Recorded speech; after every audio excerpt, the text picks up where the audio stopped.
Okay, good morning, good afternoon, good evening, and welcome to BWTM Sports Gaming. We're going straight into this one with Uncle James and Bashir, as you know, a very, very busy man. First of all, happy belated birthday, Uncle.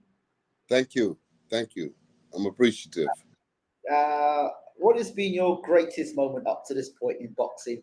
70, just in life, never mind boxing, in life. 71.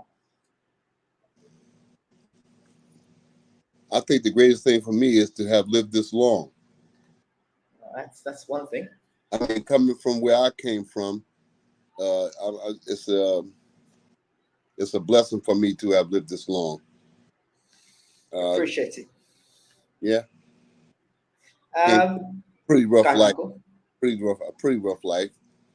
You know, I know there are some out there who have had rougher lives than I have, but I came from a pretty rough life to be where I'm at.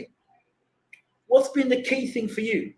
A rough life, but what's been the key thing for you to keep you to where you are today, regardless of all the challenges you've had? Just good fortune. No special design, no slickness, no smartness. Just God blessed me, you know, because you know, my friends, you know, my a lot of my relatives didn't make it, you know. So it was nothing special. You know, I was just blessed to slip between the raindrops, not to get caught out there, you know. So I don't often say this, but it's a great opportunity to use this. Who are you outside of boxing? Because everyone knows JAB, Uncle James Bashir, as the boxing guru and this and that, but who are you outside of boxing, away from boxing? Do you have a life outside of boxing even? People would ask the question. Myself as a freedom fighter, you know. I'm a pro civil rights guy. You know. Look, while you're on the topic of pro civil rights guy, the other day a gentleman, I won't say his name, but let's say you know the field of sport that I'm in, and in my sport at the moment we are uncovering lots of institutional racism, and I was told by this gentleman of the same colour as myself, said to me in no uncertain terms, if you want a job working for this organization, you must apologize for speaking out on racism. How would you react to that?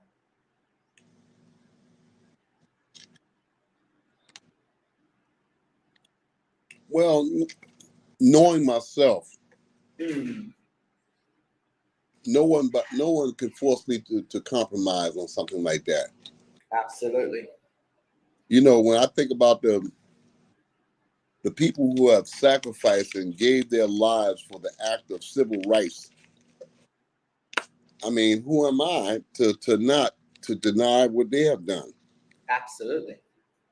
For some kind of small gain, because the gains that people are bought off by in this present time cannot compare to what the civil rights people went through of the era past. So no, I couldn't be bought off. I'm going to say what I want to say.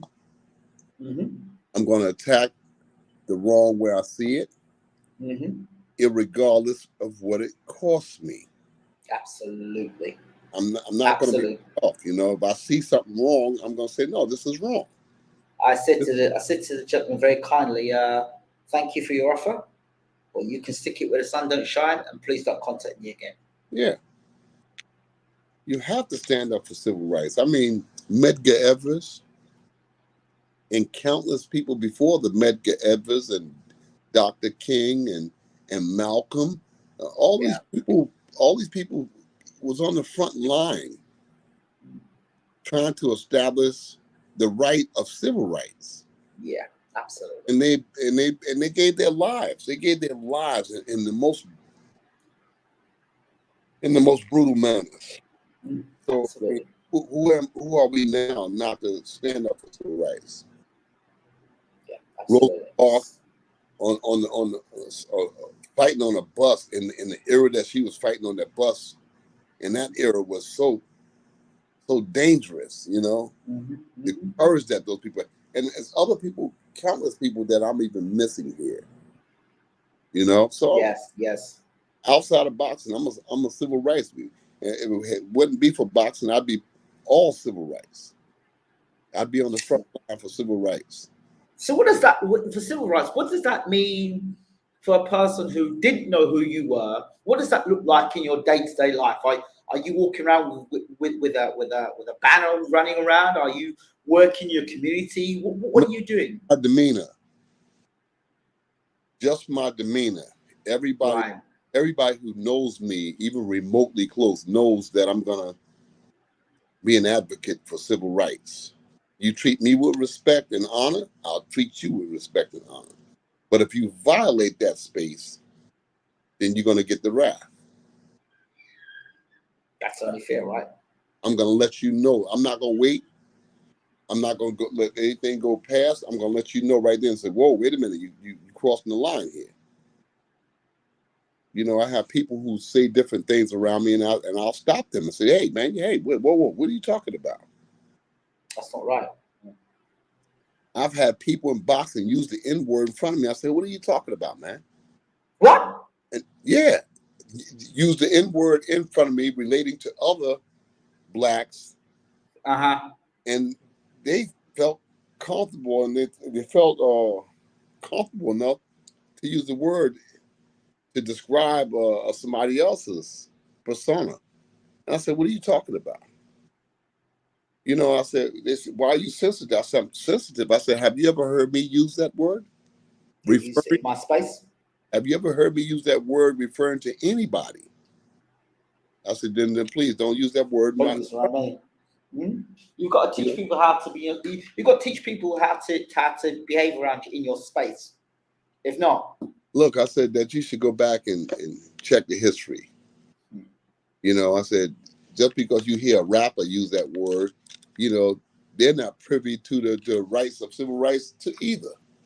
You know, you might hear a comedian use it or a rapper use it, but I don't use it. I chose not to use it.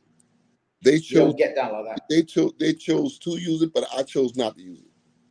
My mom wouldn't have been pleased with me using this, so I don't use it. I don't do nothing in the state that I'm in now, the state of mind that I'm in now. I don't do anything to displease my mother. Okay, understandable. I wanted to do that because not only to celebrate your 71st birthday, but just for a moment to just, I won't call it detour, but just to talk a little bit outside because it's your birthday. And people can get to see another side of you, not just the James Bashir talking about boxers. For me, just a little bit about you. Look, I wrote a piece on Facebook, and I was describing in that piece that I'm not perfect. So people in listening land don't expect me to be perfect. I have flaws too. Do you mean you get criticized? Huh? Do you get criticized for your shows? Well, who cares? That comes with the territory. But what I'm saying is that I'm subject to do things wrong sometimes. I'm subjected to make mistakes sometimes. I'm subjected to be offensive to other people sometimes. So I made time to say, hey, if I offended you, I didn't mean to. You know, if I betrayed you or I was any of the anti, I'm sorry. I don't mean to be. Sometimes I rub people the wrong way by my actions, and I try not to. But sometimes I make mistakes. I'm not human. I'm not perfect. I'm just a human being. You know, I'm a human being like everybody else, and everybody has their plus and minuses. So for anybody I've offended, I'm sorry for it. I'm sorry. I don't.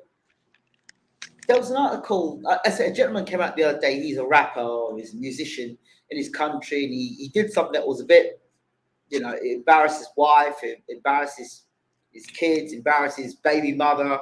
And he said, "Look, at the end of the day, I'm a rapper or I'm an artist, and I remember for being an artist, He says, I want to step down for being a role model and just being a guy trying to get his stuff together. I thought it was quite admirable for him to talk around about stepping down from being a role model. I've never heard someone use that term, stepping down from being a role model. And by the way, I'm going to join you because I've got some melon right next to me. people do different things at different times to express themselves. Mm-hmm. And it doesn't always come out right. But I've been through my things. I've been through my ups and downs in life. And I'm just glad to be where I'm at now. At 71 years old, I'm just glad to be where I'm at. Biggest lesson you've learned in 71 years?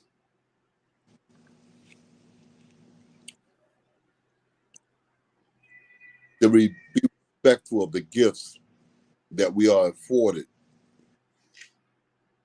Be respectful of the gifts that we are afforded. Okay. A lot of people don't get the chance to get those opportunities. So we're blessed to have a gift of any kind. The gift of power, the gift of ability, the gift of vocal cords, mentality.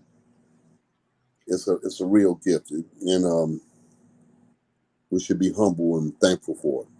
So I know that I am.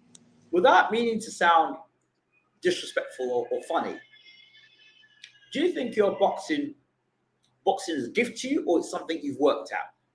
Because some people, no matter how hard they work at something, some people are just like hard graft and they achieve, and other people have just got that just gifted. No matter what they do, just touch turns to gold. So for you, was it hard graft, or was it just something you were gifted with from young? What, boxing? Yes. I think it was a gift from early on, from very, very early on, as far back as anywhere between 7 and 9 years old. I was attracted to boxing. Was it? Do you think it's more of the boxing itself, the fighting side of it, or do you think more of the coaching side of it? That was for you. As a young boy, I had a really bad temper. Mm-hmm. And sometimes it comes out now, when somebody is doing something obviously wrong. It pisses me off, Mm-hmm. In that temper, I was instructed to say, look, if you're going to have a temper, you better learn how to fight. You need to learn how to fight. You got all this temper, all this mouth. You got to learn how to fight, how to protect yourself. And so I started learning how to box. Into Mr. Shirley. He had a mechanic shop on the street that I lived on. In the back of the mechanic shop, he had this makeshift gym. And he would teach us little steps, how to step and how to jab. And I would win a lot of my fights. I wouldn't win all of them, but I would win a lot of my fights because I had more knowledge than the people that I was fighting with. Wow. The kids in the street I was fighting with, they didn't know nothing about body punching. They didn't know nothing about feinting and overhand rights and hooking off the jab. They wasn't privy to that. And it was like I was like a thief in the night. I was just coming into the candy store taking what I wanted to because they didn't know nothing about what exactly. So even though they were bigger guys, they just didn't know. They weren't armed with the knowledge that I was armed with. So I'd go out there and that's how I got my experience. Because they weren't privy to what I was privy to. I had somebody teaching me how to jab, teaching me how to follow the jab with the right hand, left hooks, body punching, inside fight. I learned from what I perceive in my mind at this point in my life. I think that the first teacher I had was the most profound, wow, most in-depth. Wow. So, wow. Yeah. want to ask you a question. It's a weird one. Relationships and boxing, women and boxing. I always found, for me, it was an unwanted distraction. They never understood the boxing. They were Well, just worried about you not getting hurt. They didn't understand that the training, the dedication. Your thoughts? what are you saying? Say it again. Women and boxing, having a relationship with a woman as a boxer. Your thoughts? I find this very distracting. Oh, well, 13, 14, 15 years old, it's very hard to tell a young man that you can't hang out with women, that you can't be copulating with women. When 13, 14, 15 years old, I didn't care. I had testosterone up the gazoo. What did I care about women? I have countless women, you know. I didn't think about it, you know. And looking back, I said, damn, if I had not been with women, how much better could I have been? But Yeah. at 14, 15, 16, 17, 18 years old, it's very difficult to get through to a young man, something to stay away. Very So difficult. how does some of these fighters, I noticed, Lennox Lewis is a good example of a guy that you never saw around women. He was focused on his career. And after, when he finished his career, he saw himself getting married and settled down. How does a fighter do that?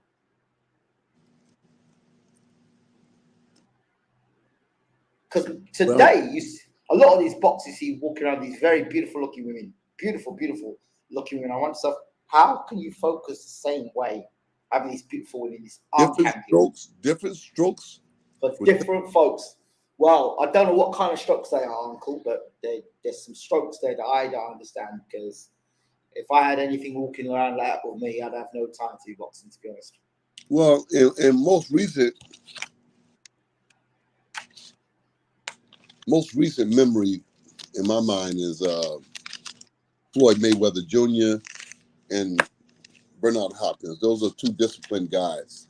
Yeah. Very, very, very disciplined. Very disciplined. And I admire them, you know. Floyd even more so, because of the nonsense that was going on in his background with his baby mama and all that was going on, and his girlfriend, and he was able to stay focused, fight night, and win fights against good opposition. Mm-hmm. And Bernard Hopkins, those guys were very disciplined guys, you know. What does it take to be disciplined like that, Uncle? Vladimir Klitschko is a very disciplined guy. Vitaly Klitschko, those guys are very disciplined guys, very focused. And it's like I said, we can stay here and talk about it all day. Mm-hmm. But talking about it and being about it is two different things. Absolutely. Guys were about it. And it showed inside the ring. The ring. So, okay, most important. You were close to Vladimir, so you would have seen him up close and very much personal. So you would have known about his personal life with his partner and all that stuff. So you know how you would have seen him shut that off, right? Vladimir Klitschko is the he's a consummate professional. He's a consummate professional. And very, very punctual. If Vladimir Klitschko says that we got to be here at this time, then he means at that time.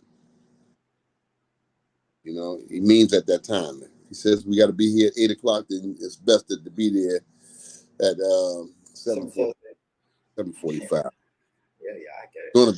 He's going to be there. He's going to walk through that door at that time. And that's the mark of a good professional. So now how do they separate their personal life from their boxing life? Is it like, right, I'm going to camp, see you later, bang, and they're gone? Or is there a detachment period or what? No, I've experienced Vladimir Klitschko getting upset about members of the camp, you know,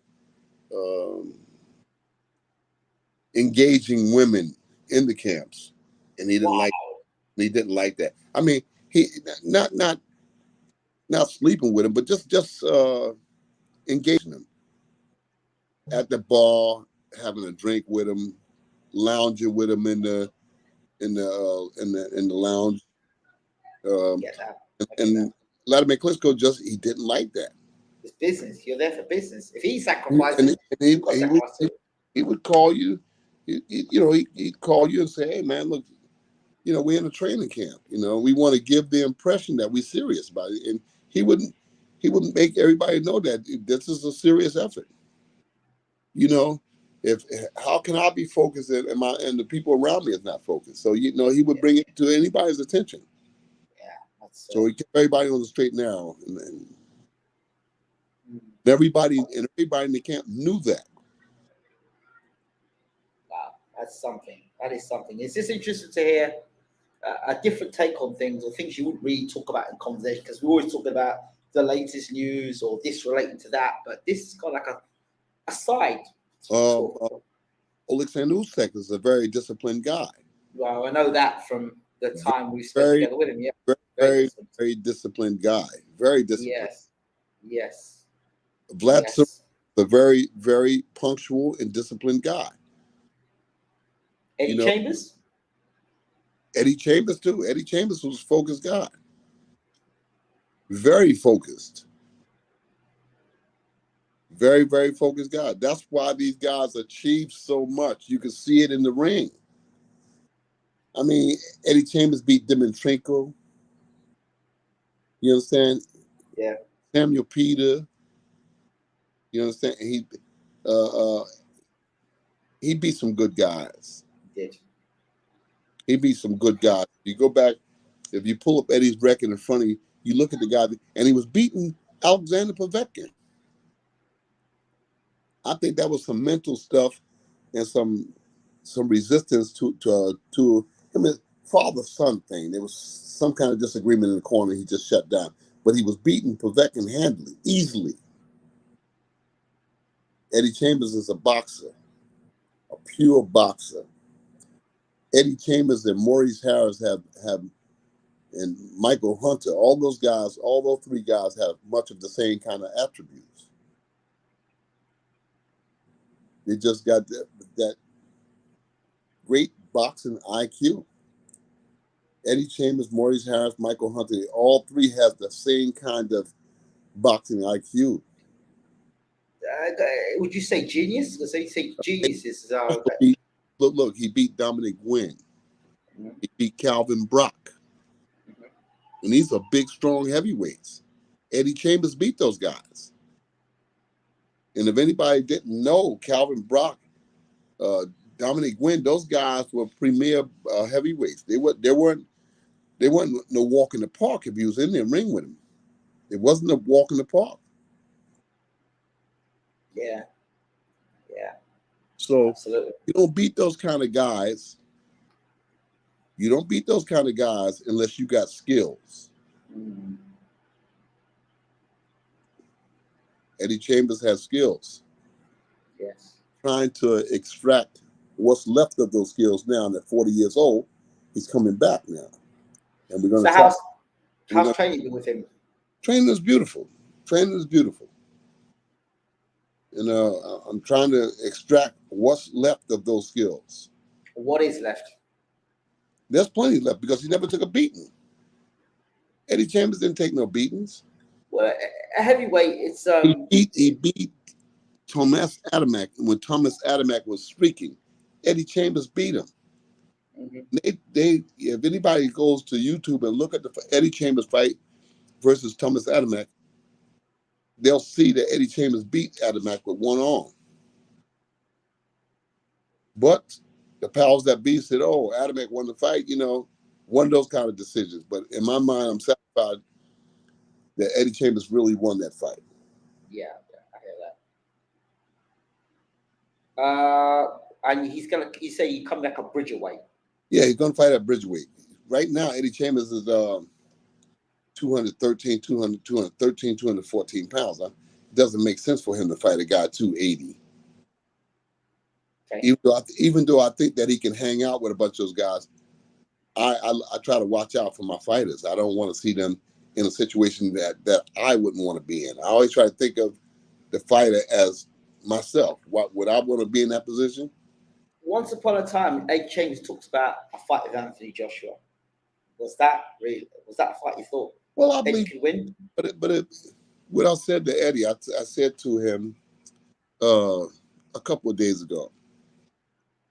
It's not that you can't compete against these guys, but in my mind, and my take is, it's just not healthy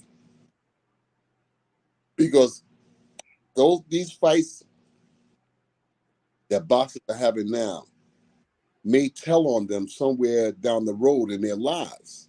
Yeah. And I don't want to be a party to that. I like to see boxers walk away from the sport Healthy.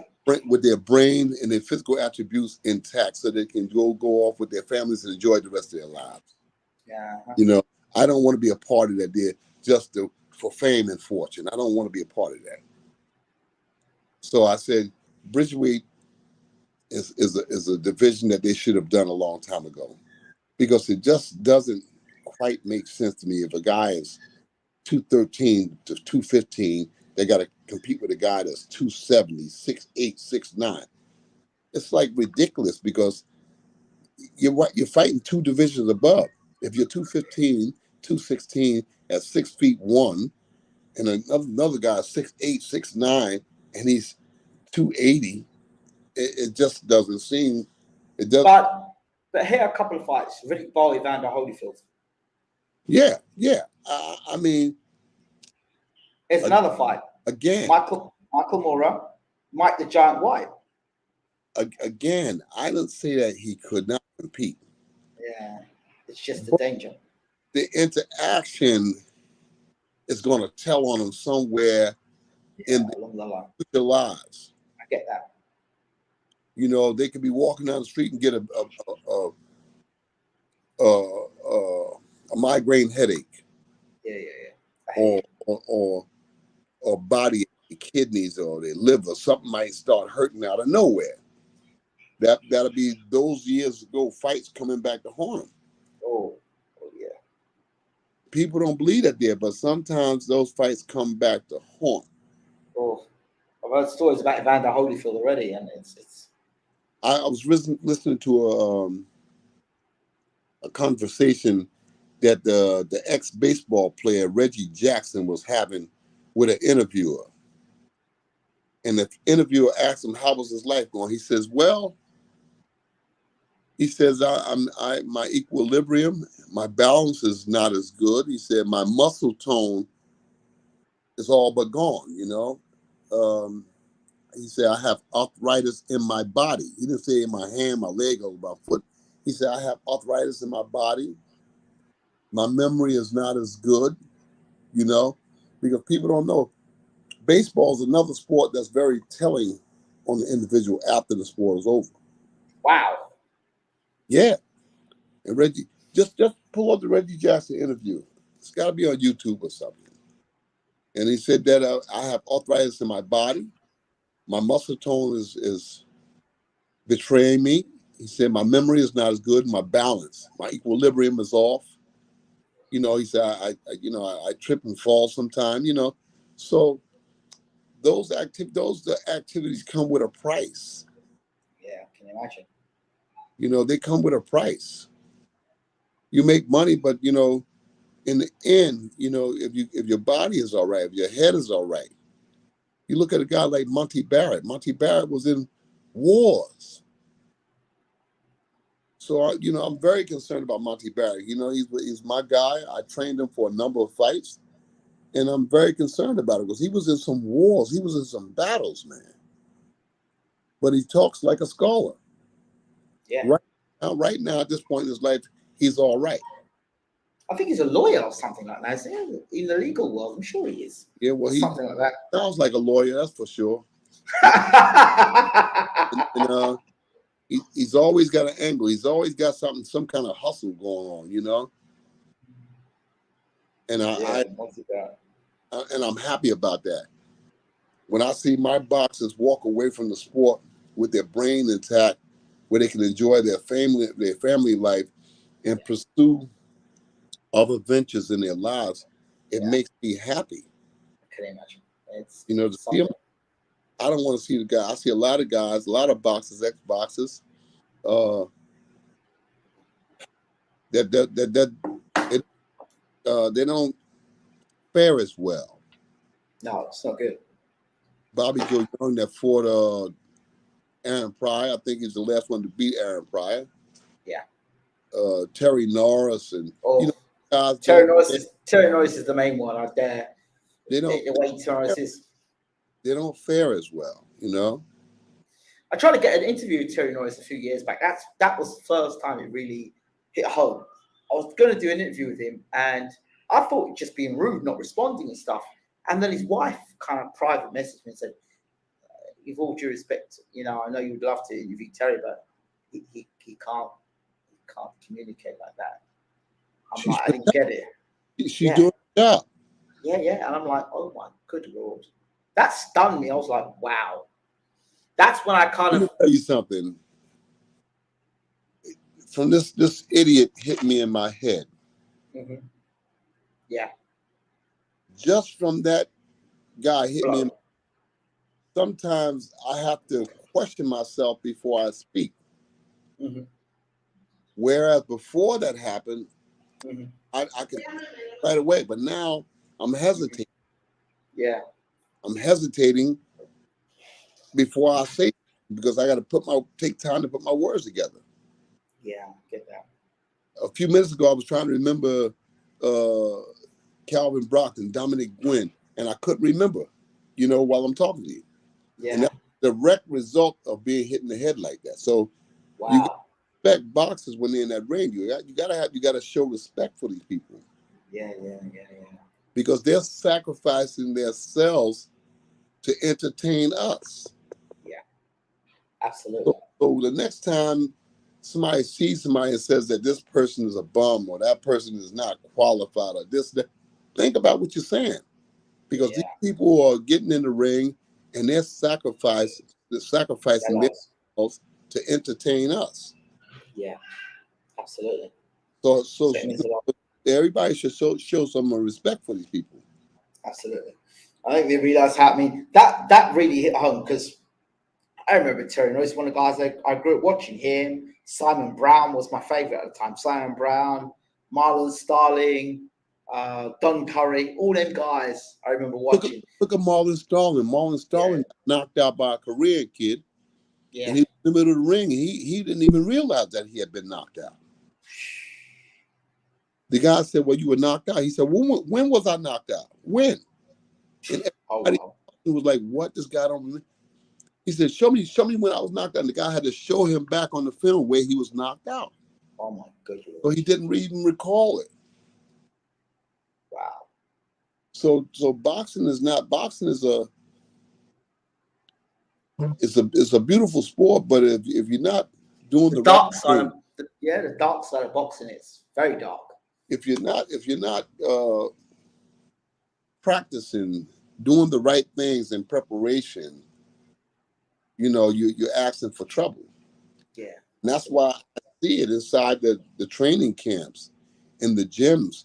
When I have a guy that comes in today at 4:00, and then the next day he comes in at 5:30, and the next day he comes in at 3:00, I just pull him aside and say, "Listen, young man, if you're going to train for this fight, then train the right way. Do what I'm asking you to do. You need to be here this time, and you need to exit at that time. You need to be in bed at this time." I said, "I'm not trying to be your father or your mother. I'm just trying to be a good trainer for you. So when I call you, I'm calling to see how you doing. Did you eat right? Did you go to bed right? I'm not being your guardian, but I'm just watching out for your safety."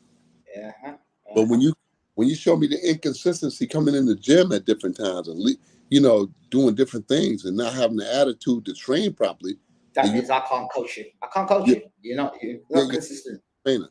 You have to get another because you're serious about what you're doing, but I'm very serious about what I'm doing.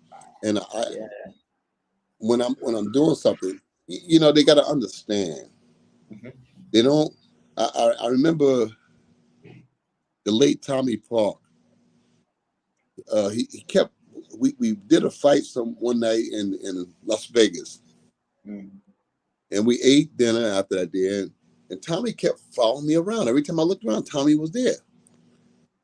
Tommy was my cut man. He was a good trainer, but he was sometimes he would just do cuts. Right. And he kept on. I said, Tommy, what's happening, man? Because every time I turn around, he's right there behind me. And he said, I just want to know when you're going to give me my money. What? I said, don't worry, I'm going to give you my. He said, I am worried. I am very worried. I work tonight and I want my money tonight. He started getting loud. I said, Tommy, hold up, hold, hold your voice. He said, don't you tell me to hold my voice down. I want my money. I already worked. I want my money. Now, Tommy Parks had plenty of money. I mean, Tommy Parks had plenty of money. He didn't need the money. He pulled me aside and said, let me tell you something. When I go to work, I want to get paid, okay? Now, I'm asking you for I think it was 2.5% of whatever you get paid, and I want you to give me my money. I think it came back out to about $700 or something. I said, Tommy, I'm going to make sure that you have a check in the mail. He said, no. I work tonight. I want to be paid tonight. And he was and I went and got that money and I paid Tommy. And I got upset with him. But then later on, I thought about it. I said, he's right. Because in the Holy Quran, it says, pay an individual for their labor before the sweat dries on their brow. In the Holy Quran, it says, before the sweat dries on their brow, give them their money. So I follow suit now. When I'm working, I want to be paid. I want to be paid. I had one guy say, well, you can't change the curriculum. I said, yes, I can change the curriculum because I worked. I want to get paid. I was trying to follow with the example that Tommy Parks made for me. I try to follow with everybody else. Wow. It's a good example. I understand that I have to be paid. I'm James Ali Bashir. I'm now what Tommy Parks was.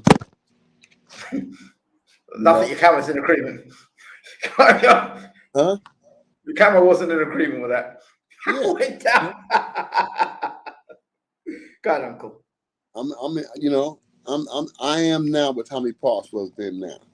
Wow. And that's how, and it's right. It's only right. It's what I call professionalism. It's called professionalism, and makes other people to be more professional. Absolutely. Thank you, Uncle. Appreciate that. And I'm kind of glad we've gone in this side conversation tonight rather than going straight into the latest news. But let's get into the latest news because people want to hear your opinion on these things as well. I'm sure they would appreciate our conversation we've had. First and foremost, let's start with some lighter news. Tyson Fury said he is retired. Then he said he's coming back. No, he said he's retired. Then he'll fight Joshua for then he'll come back for 500 million. Then he said he'll fight Anthony Joshua for free. Now he said he's going to come back and fight Derek Chisora. And now he's saying that he's going to have Isaac Lowe as his trainer to fight Derek Chisora in a third fight. And he wants to break history records by saying he's the first heavyweight champion of the world to have 2 trilogies. One with Deontay Wilder and now with Derek Chisora. Your thoughts? Well, I mean, Tyson Fury, I told you when he first announced his retirement, I told you that Bogus. Yeah, because I said it was an attempt to stick up the people giving the big fights. Yeah. Winner of OLEKSANDR Usyk and Anthony Joshua. So that attempt to extort money from the promoters. Yeah. Let's bring Tyson Fury out of retirement to fight the winner. Yeah. Tyson could easily step back and say, okay, give me $100 million. Now I'll come. Mm-hmm. I'm the only one that can beat these guys, blah, blah, blah, blah, blah, blah, blah, blah, blah. He's a good talker, and he'll talk himself into $100 million. I'm not mad with him at all. No. But that was an attempt to hustle the powers that be. And I think he could have got that $100 million even without retirement. Yeah, I think so too. Easy. you know. So I didn't understand it, you know. And he dismissed Javen Sugar Hill. He dismissed him. Why? I don't know. Your guess is as good as mine. Do you think it's to do with the whole thing happening in America at the moment with the investigation? No, I got a video, a brief video. I got to find a way to send it to you. But where Javen Hill and Tyson Fury is having a spat, a verbal spat with, Wow. you know. Oh, wow. Yeah, verbal spat. And it seems to me that Javen Hill is inside Tyson Fury's house or somewhere, and they're having a spat of some kind, and Javen Hill tells Tyson, F you, you know? So, and I don't know what that was all about. Wow. I think it ended on a good note. Okay. I think Javen Hill turned around and said to Tyson on a tweet, good luck to you on that one. Huh? He said, good luck to you on that one. Good evening, Denise Ward. Mwah. Glad to see you. Denise Ward's Uncle Bashir. Okay. Tell Denise I said hi. Okay. Yeah, so I saw something on his tweet. Tyson said, Isaac Lowe, new trainer, and Javen Hill said, good luck with that one. Tyson's reason is, well, he was around when Peter Fury was training him. He was around when Ben Davison was training him, and now he's around when Javen Hill's been training him. So he's got Isaac Lowe's got all what it takes for him to train Tyson Fury to fight Derek Chisora. So Tyson Fury is running an apprenticeship. Does it work like that, Uncle? In boxing? No, it doesn't. No, it doesn't. So wait, let me get this logic right. So if I was in Vlad Tsarenko's camp when he was training with his amateur trainer, then I was in Vlad Tsarenko's camp when he was with his first professional trainer, then I was in Vlad Tsarenko's camp with his second professional trainer, and now I'm in Vlad Tsarenko's camp with you being his trainer. Does that mean after that now I can become Vlad Tsarenko's trainer straight after that? Does it work like that?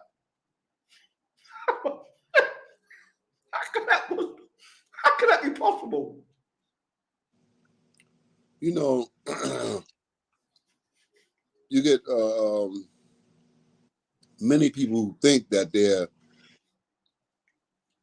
good trainers. Mm-hmm.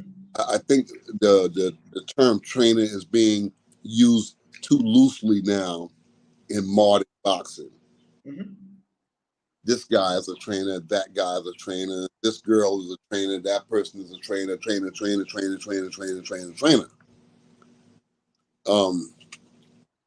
You've been asked, he hopes that you washed the blueberries under the tap. Huh? He hopes you washed those blueberries under the tap, by the way. Yes, I always do. What are you talking about? These are organic blueberry, and I always wash it. I wash them not just under the tap, but my mother taught me to wash them with water and vinegar. You know the one. I let them sit for a day before I start eating. Thank you. Wow. Sir. You put the vinegar, and these are everything I do is organic. You know? There you go, Uncle. Teach him. I believe that cancers is being spread through our foods. Wow. Because in the name of saving money, we just go out and buy food for the cheapest price, but we never ask ourselves what insecticides are we using on those foods. And I think that the cancers are being spread because of the influx of the foods that we're eating. How to Eat to Live, eh, Uncle? Yes. It's an amazing book. So, what was I saying? Yeah. See that? Food. We'll talk about food, and we were talking about Isaac Lowe said he could offer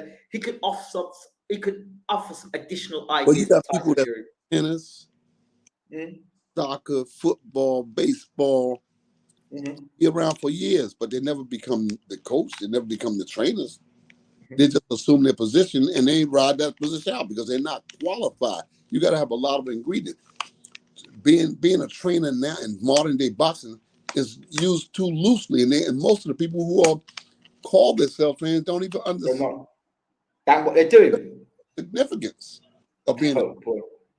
They don't even understand. They don't. And if you ask these people, who did you train? Who did you learn your trainership on? And none of them won't be able to tell you. They'll think just because they're doing the surface things that but they don't in-depth knowledge behind the term. I get that. So I just sit back and I watch. I don't say nothing. I don't dispute nobody, nothing. I got knocked in the head one time. I'm not looking to get knocked in the head again. Oh God! No, you do come up with some one-liners, I tell you. I'm just minding my business. So Isaac Lowe says he can add. Isaac Lowe can add more than what Peter Fury is given, more than what Ben Davison's given, more than what Sugar David Hill has given. So I'm trying to understand Javon Hill. I'm trying to work out, and at a cheaper price. I'm trying to work out how he can offer more than those guys put together. He's basically saying he can offer more than Peter Fury, Hill, and Davison. What? I'm head scratching. How do you do that? And at a cheaper price. Oh yeah, of course. All right. You can't dismiss. Javen Hill was, like I said, when I came to the Kronk Gym, Javen Hill was a young guy. A very young man when I came there. Yeah. But the one thing I realized that you cannot dismiss a guy like Javen Hill to replace with some new jack that I never heard of.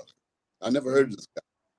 Javen Hill was there many years with his uncle. Possibly one of the best trainers ever in the sport of boxing, if not the best. Javen was there with him, tooth and nail, for many years. And I even think Javen tried his hand at boxing himself. But you cannot dismiss all of the wisdom, the knowledge that he gained during those times. Even when I stayed there in Emmanuel's house, Javen was there, Okay. So I think that it's easy for Tyson Fury. He got rid of his uncle. He got rid of Ben. Then he took on Javen. And now he's gotten rid of Javen. And then he take on because he's got the attitude, much like a lot of boxers do. Say, look, I had an amateur career, I had a pro career. I don't need nobody to tell me how to fight. I know how to fight. All I need somebody to do is put some water, put some Vaseline on me, give me some water, and I can go do it. And I don't have to pay as much. Now tell me something. Is it within the realms? It's hard to replace a guy like Javen Hill because of the reservoir of knowledge that he has about the sport of boxing. Is it beyond the means of upset for Derek Chisora to beat Tyson Fury on a disorganized corner? Or was that completely out of the question? I think that he'll beat Derek Chisora because Derek is shorter, slower, predictable. Tyson got that height, reach, mobility. So I think it's going to be very difficult for Derek Chisora to beat a Tyson Fury. Even with a disorganized corner, a disorganized training camp? That gives him a little up, but I don't think so. I don't think it's going to affect him. Too much at stake.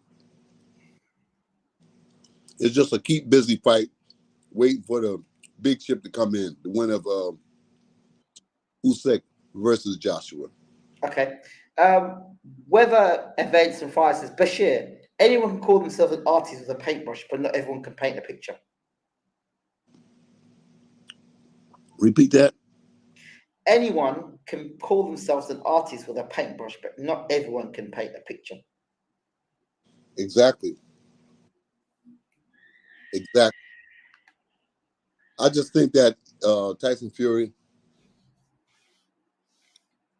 is doing himself a disservice by dismissing Javen Hill. I think that Javen Hill brought a certain chemistry to his corner, and they seemed to vibe off of each other. I think that Javen Hill was his guy, his guy that can make him tick, that can get him over the hump. He certainly helped him when he got knocked down by Deontay Wilder. I think had he not had Javen Hill in his corner that night. Again, because Javen Hill spent so much time with his uncle in that house out in Detroit. I was there. I'm a witness to it, Javen Hill knows, he knows how to train boxers. He knows how to train boxers. He's not no walk in the park. He's a knowledgeable guy, and you got to respect that knowledge. You got to respect it.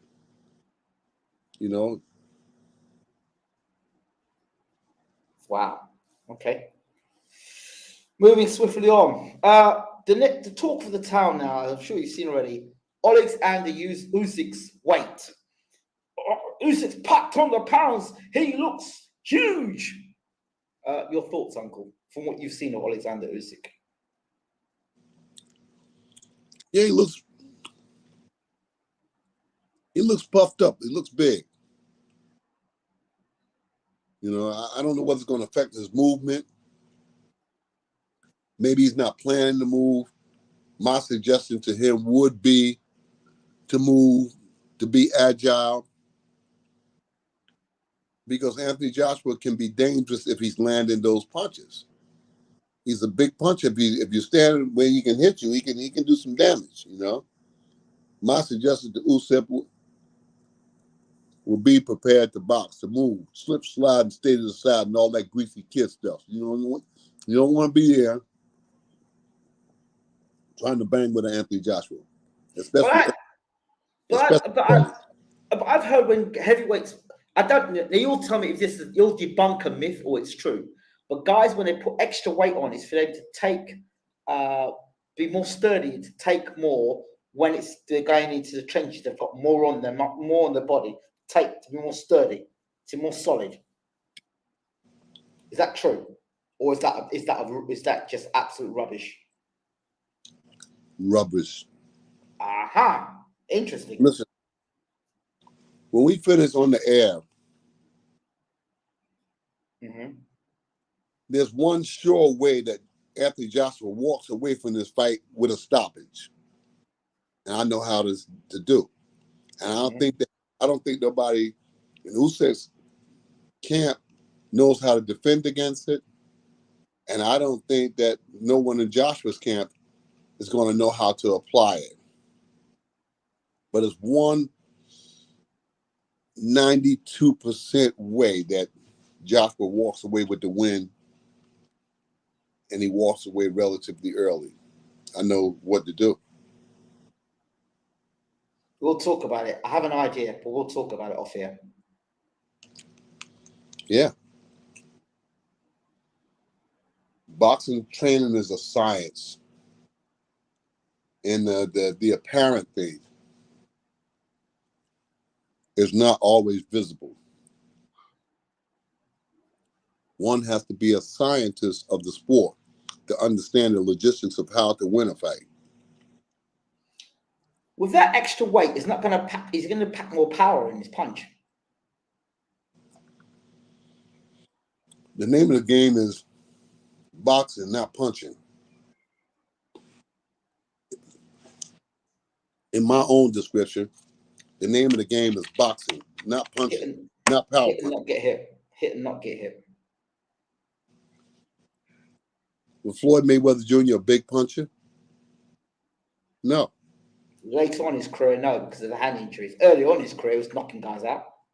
Yeah, but he's overall, when we look back on history years from now, he won't be noted as a big puncher, but he'll be noticed as a great defensive boxer and a great boxer. Period. He was a hurtful puncher, I think. Yeah, Because nobody you never see anyone walk down Mayweather. you know, he's a smart boxer, very clever. Mm. So that's what that is. You know, you gotta know when to hold them and know when to fold them. You know, So you see, I mean, Usyk is looking for some power shots. He's trying to build himself up, saying that, you know, if Anthony Joshua comes looking for a fight, I'm going to give him one. that's what it seems like to me. But it seems to me he'll go on the front foot. He'll take the fight to Joshua I would this time. steer him away from that, getting into a street fight with Anthony Joshua. But I guess that he's trying to prepare himself for Anthony trying to bully him. Mm-hmm. He wants to have some firepower. Say, you know, when you come looking, I'm you know, I'm gonna hurt you. In the old neighborhood where I grew up, where one guy would say to another guy, say, "Hey, man, Frank is looking for Jack," and Jack would tell the guy that said that, say, "Look, tell him when he comes to get some ass, tell him he better bring some ass. All right, when you come to get some ass, bring some ass." Mm-hmm. Whereas, you know, whatever you come to give, Prefer to take something. You better be expected to take something back. But Usyk already knows Joshua's chin's not the greatest. He knows if he connects, he'll get Joshua wobbling. All he has to do is hit Joshua once with that left hand and hurt Joshua, and he'll go right back to all the stuff he was doing before. Well, like they said, when the monkey got his tail cut off, it won't be long now. It won't be long now. Oh gosh. You know, Oh, 10 days. 10 days, and that'll be all over.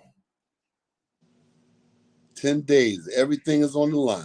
Joshua said to Usyk, "This time you're getting screwed over." On you. That's what he said. This time you're getting screwed over. Okay. That's what he's doing. That's what he said to Usyk. I've been in the gym with Zilly Zhang that's going to fight Ergovic. I've been in the gym with him recently. You were telling me about him. Has he still not flown out yet? Huh? Silly Zhang. Has he flown out now? Or Silly Zhang still there? He's on advertisement time.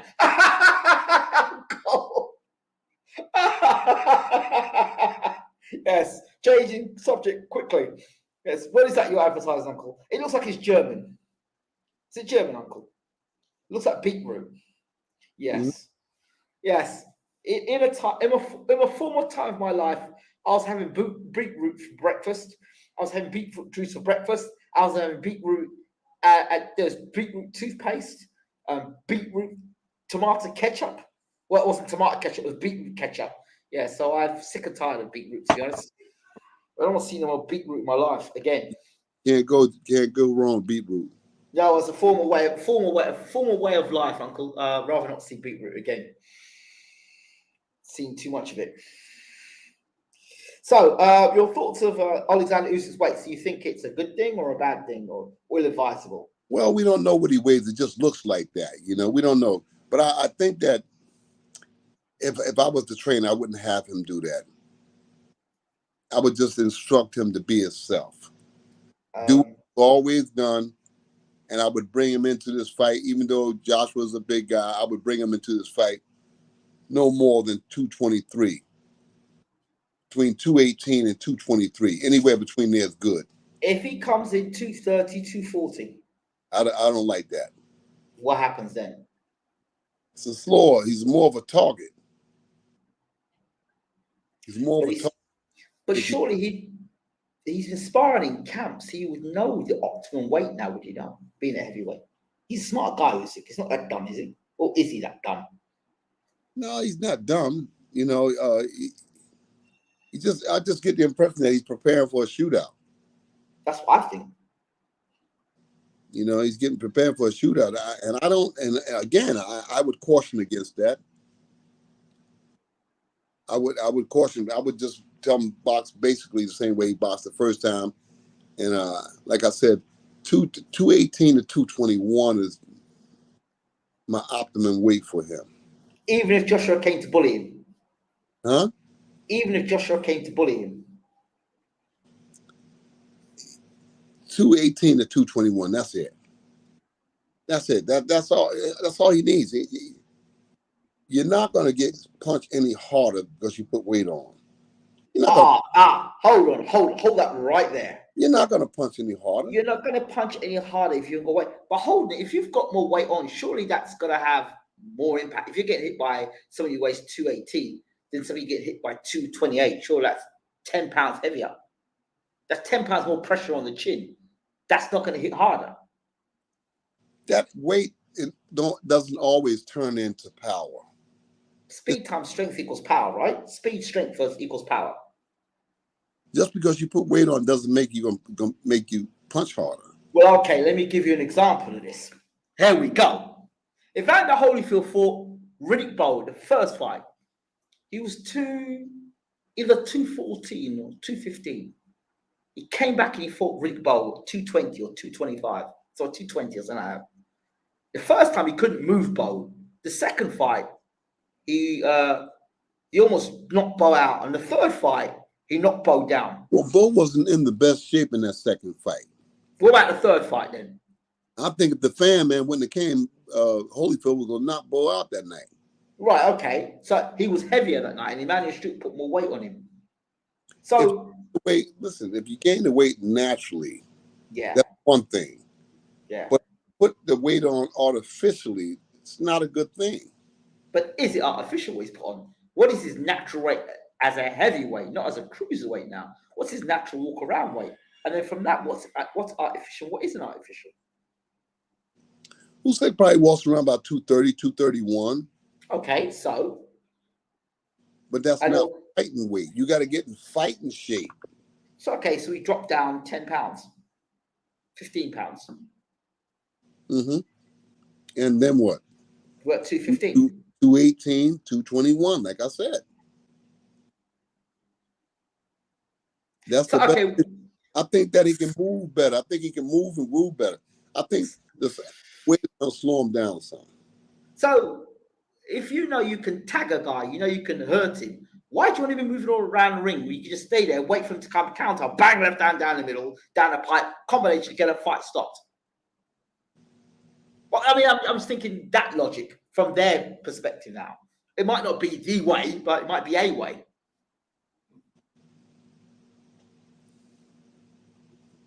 $218, $221, $217, $221. Okay, so then, now correct me here. Mike Tyson and Evander Holyfield, what was their best weights and their best fighting position? To what? Holyfield, 215. 215 to 218? Mm-hmm. And they was knocking big guys over. Yeah. They was knocking big guys over.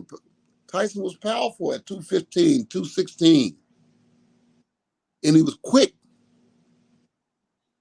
But when he started putting 220, 225, 230, slowed him down. Made him predictable, made him easier to hit. But when he was 213, 215, 217, he was quick and explosive. You can't be, what does the old adage? The old adage says speed is power, isn't it? There it is. Speed is power. When you can hit, not get hit, that's power. Yes, it's the punch you don't see that knocks you out, right? They say. So where does the idea come from? If I pack on more weight, I can take more punches. I don't know where it comes from.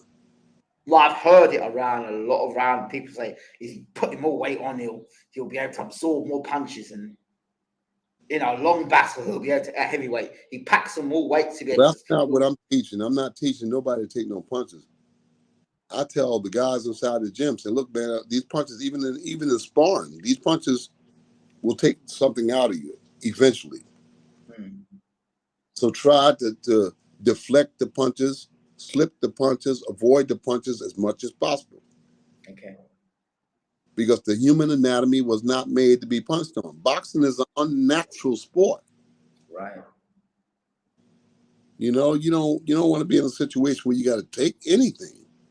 I get that. I hear that. You want to try to do what you can to avoid getting hit at all costs. Right.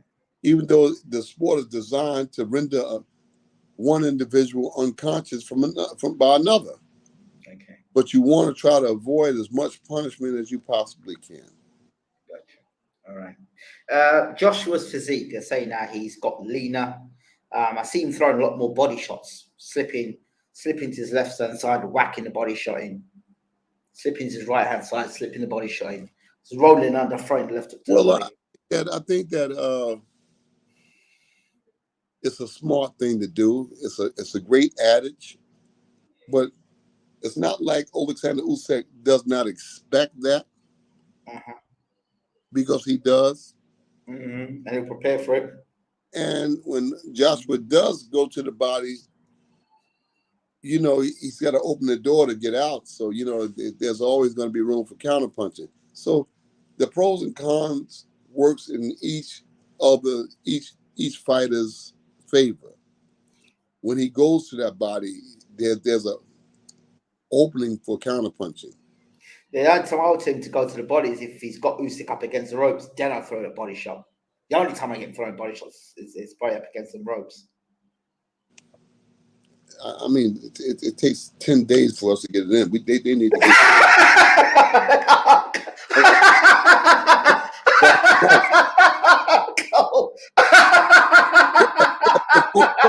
Look, we're fans.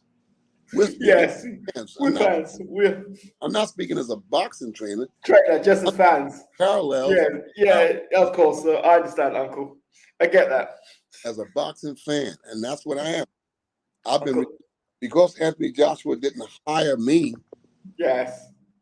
I'm not going to sit down and talk about. He reduced me to a fan mode, so I'm in the fan seat now. Yeah, exactly. Yeah. Robert Garcia. Hey, Uncle. By the way, I appreciated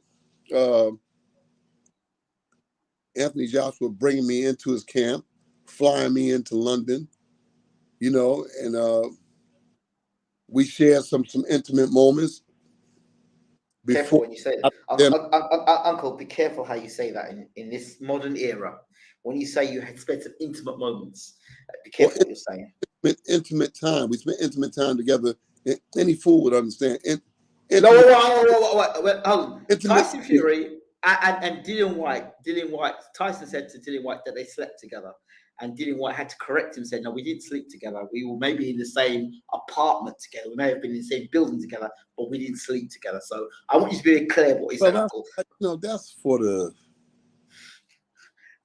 That's for the conspiracists. You know, that's for the people. Anthony Joshua and I spent intimate time together. We spent intimate time together in Latimer Klitschko's camp. We had intimate times in his camp where we sat after dinner, you know, just he and I, late into the night, and we sat there and we discussed boxing, the pros and cons of boxing. Thank you, Uncle. So by us doing that there, he got a better look into who I am, and I got a better look into who he is as a boxer. So he's reduced me. He didn't hire me. He hired Robert Garcia. So he reduced me to fan mode. So I'm sitting back and I'm waiting for the fight to happen. You know, I can't wait. I want to see it. This is interesting. This is very interesting. This fight is going to be. 20th of August can't come soon enough, Uncle. Huh? The 20th of August can't come soon enough. No, it can't come soon enough. I want to see the fight. I want to see the fight. This is very, very interesting. Another fight coming up, I understand, is Wilder versus Helenius. October. Oh, they made the fight? October 15th, I'm understanding. It's I don't think it's a good fight. I don't think it's a good fight. It's a very risky fight. I said it already. I think it's a risky fight. I respect Deontay Wilder for taking a guy like Helenius, you know, on his return to boxing. I got dangerous fight. And I think I respect HELENIUS, you know, whom I got to know pretty well inside the Klitschko camp. And he's a rough, tough guy, and he's not going to lay down. It's a risky fight. Very risky. Very risky. You know, HELENIUS is a very respectful fighter, and he's got some power. Yeah, don't mess around with HELENIUS. BENN versus EUBANK Jr. has been made. Catch weight, 156 pounds. I don't have that. I'm not interested in that fight. Why? It just doesn't. It looked like you got a big guy and EUBANK fighting a little guy. And he's been drawn down. He's been drawn down to 156 pounds. And they've said when he's lost weight before, he doesn't look good. So I don't like the sound of that fight, really. I think BENN just got more zeal, more desire. Yeah. You know, but I think it's going to be a good fight while it lasts. Okay. Shields Marshall, September 10th. Interesting. It's an interesting fight. It's an interesting fight. Okay. Any thoughts? If Marshall doesn't allow Clarissa to get into her head, I think Marshall could win this fight. Wow. But if Clarissa gets into Marshall's head, Marshall's going to lose. Absolutely. The other fight, as I mentioned to you, coming up, GGG Golovkin 3. What did they say about Vlad? Somebody said anything about Vlad? Nobody said anything about Vlad. Not that I can see here. Oh, okay. Yeah. Go on. Look. Golovkin moving up to super middleweight. Will him moving up in weight give him more power? Will he be stronger? Will he be more effective against Canelo? Is it overestimation or underestimation to allow the older man to come up in weight by X amount of pounds? I mean, could he be more powerful and be rejuvenated at super middleweight enough to beat Canelo and punch hard enough? Or is it just he's too old?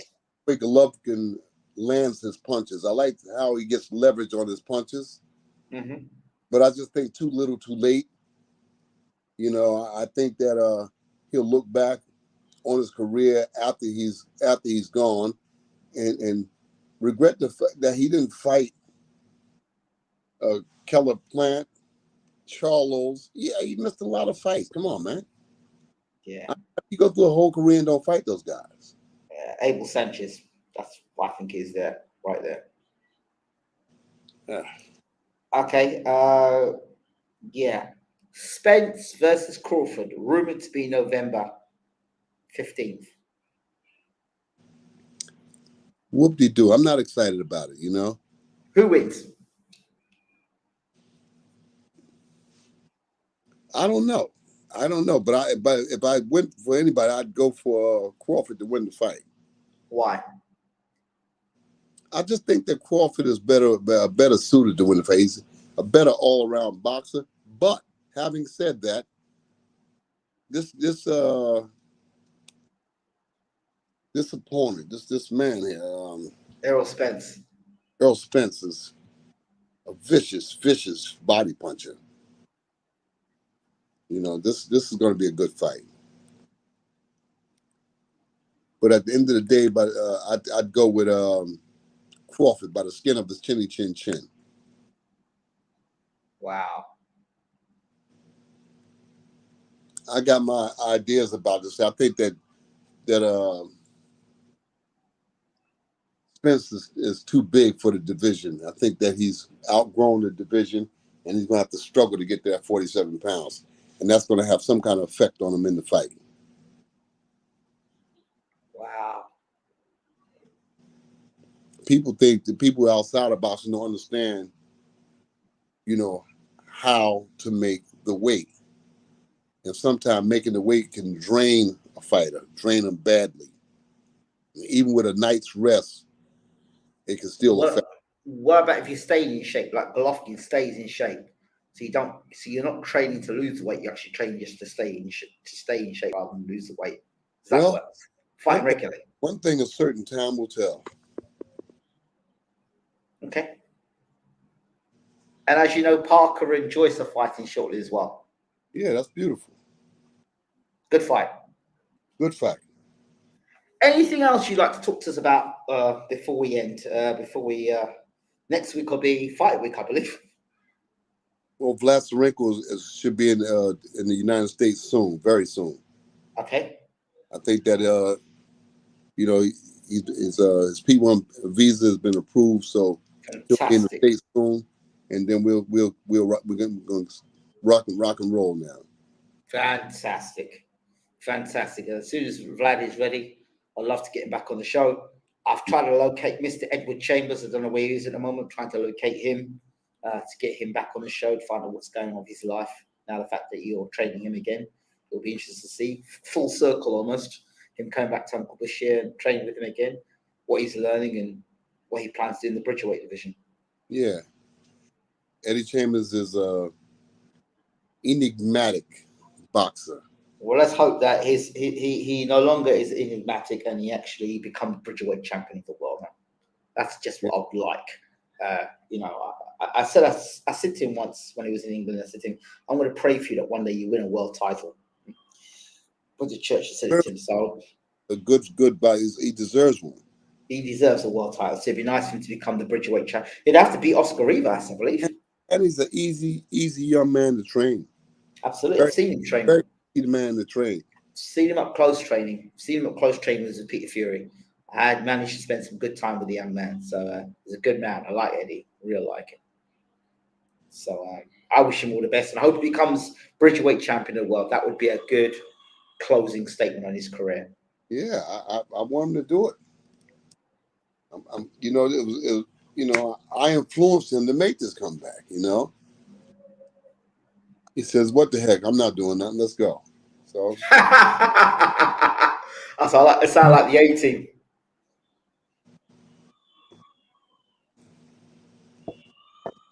Hannibal Smith and Bia Baracus, the A-team. I love it when a plan comes together.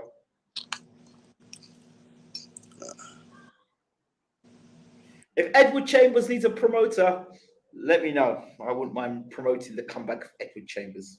Yeah, I think that Eddie's going to be a good guy coming back. I'd like to promote that, or at least have some sort of interaction on the Eddie. It'd be nice to have the Eddie Chambers come back and have him talking regularly on the channel about his comeback, his fights, his training camp. I'd like to do something like that, something fun, something different. Mm-hmm. Just see how far this comeback goes, whether he becomes Bridgerweight champion of the world. Eddie Chambers, the road back. Like George Foreman when you made that comeback. I would love to have been in the George Foreman corner on that comeback trail to when he became world champion. I would love to follow that journey. So, hey, tell Edward Chambers, get in touch with the man from BWTM Sports. He knows who I am. As Lennox would say, he knows where to find me. So, he knows where to find me. Yeah. I'm not running anywhere. He knows where to find me. Yeah, there's only 1 Lennox Lewis.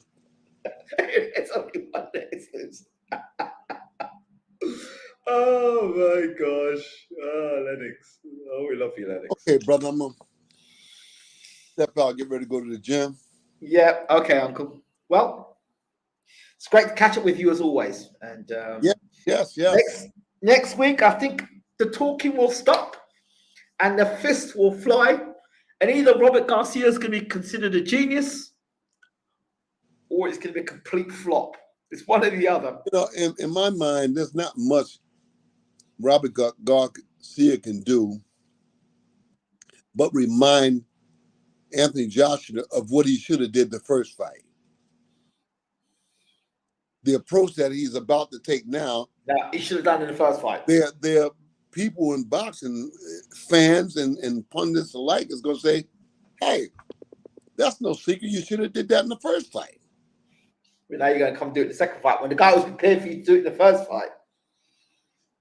The approach that he's about to take now, again, he should have done in the first fight. But it's no secret what he's going to do in the second fight. It's no secret. There's no secret. What I said the first fight, he needs to take a Sonny Liston approach to this fight. Can't do it. He didn't do that. Nah. He didn't do that. And if he goes to the next press conference shaking hands with Usyk and taking selfies with Usyk, you can forget it. Oh, God. You can forget it. Because he's smiling. Good talk. Right. As always, Uncle, a pleasure. I'll reach out for you and we'll talk, all right? All right, Uncle, you take care. Call bless me you as always. Back. I will do, Uncle, absolutely. Okay. Everybody, thank you for watching Uncle Bashir as always. And BWTN Sports, always a pleasure having you on. And we'll see you soon. Take care.